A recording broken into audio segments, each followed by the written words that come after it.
बरोबर आहे. पण आपण जितका जास्त विचार करू ना, तितका आपल्याला जास्त त्रास होणार आहे. कसं आहे माहिती आहे का, मुलं आणि मुली ज्यावेळेस मोठे होतात, त्यावेळेस ते त्यांचे स्वतःचे निर्णय स्वतः घ्यायला लागतात. त्यांना वाटतं हे आमच्यासाठी योग्य आहे, हे अयोग्य आहे.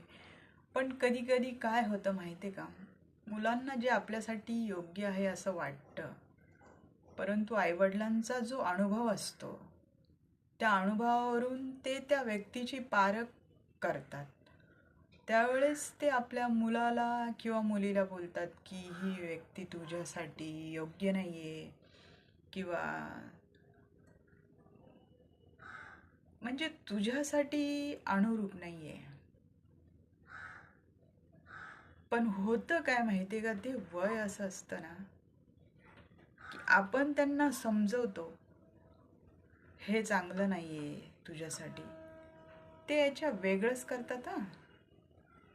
आपण जी गोष्ट त्यांच्यासाठी चांगली नाही बोलतो तर त्यांना आपला राग येतो. म्हणून काही गोष्टी आहे ना, आईवडिलांनी पण आहे ना थोड्या सोडून दिलेल्याच बऱ्या असतात. काय माहिती आहे, आपण बोललो आणि आपल्या मुलाने किंवा मुलीने जर ते ऐकलं तर आपल्याला जास्त बरं वाटेल की आपला मुलगा असो किंवा मुलगी चांगल्या मार्गावर जात आहे, चांगला पार्टनर चूज केला आहे, करिअर सेफ आहे, सगळं सेट आहे. पण तेच जेव्हा काही चुकीचं घडायला लागतं ना, तेव्हा आईवडिलांना सगळ्यात जास्त त्रास होतो. आणि मुलंसुद्धा आईवडिलांनाच ती गोष्ट पहिली सांगतात. म्हणून माझं वैयक्तिक असं एक मत आहे की आजकालचे जे तरुण मुलं मुली आहेत, त्यांनी थोडंसं आईवडिलांचं जर ऐकलं तर कदाचित त्यांच्यावर येणारे जे संकट आहेत पुढे, चुकीच्या संगतीमुळे किंवा चुकीची व्यक्ती लाईफमध्ये आल्यामुळे किंवा एखादा चुकीचा बिझनेस असो, चुकीची नोकरी असो, XYZ जे पण काय असेल, आईवडील आपल्याला जे सांगतायत ते 100% बरोबरच असेल असं नाही.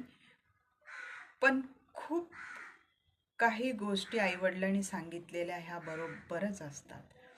म्हणून थोडंसं आईवडिलांच्या मर्जीने घेतलं तर आपण सेफ होऊ शकतो, आपलं चांगलं होऊ शकतं. अरे, देवानी म्हटलं आहे की मी सगळ्यांकडे जाऊ शकत नाही, मी सगळ्यांकडे जाऊ शकत नाही, माझ्या इतकी माया तुमच्या म्हणजे मनुष्य प्राण्यावर कोणी करू शकत नाही देवा इतकी माया. मग माझ्या इतकीच माया तुमच्यावर कोणीतरी करावी, म्हणून तर आई आहे, म्हणून तर बाप आहे. असं आहे, तुम्ही एखादी गोष्ट देवाकडे मागा, ती गोष्ट तुम्हाला पटकन भेटणार नाही, पण तीच गोष्ट आईने तुमच्यासाठी मागू द्या, ती गोष्ट तुम्हाला लगेच भेटते. खरं आहे. म्हणून आजकालच्या मुलं मुलींनी आईवडिलांच्या विचाराने जर चाललं तर माझ्या मते त्यांच्यावर येणारी जी संकट आहे किंवा ते जे एखाद्या निर्णयामध्ये कन्फ्यूज होतात, तर आईवडील त्यांना नक्कीच चांगला मार्ग दाखवू शकतात. म्हणून मला असं वाटते की थोडंसं दुनियाला इग्नोर करा, आईवडिलांना नाही. जगात एकमेव अशी माया आहे जी आपल्या मुलाचं चांगलं बघू इच्छिते, ती म्हणजे आई आणि बाबा.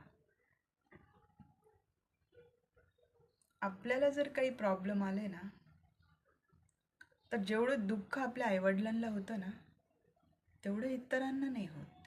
कोणी येतं सांत्वन करतं, कोणी कदाचित 4 रुपये देऊन त्यातून तुम्हाला बाहेर काढेलही.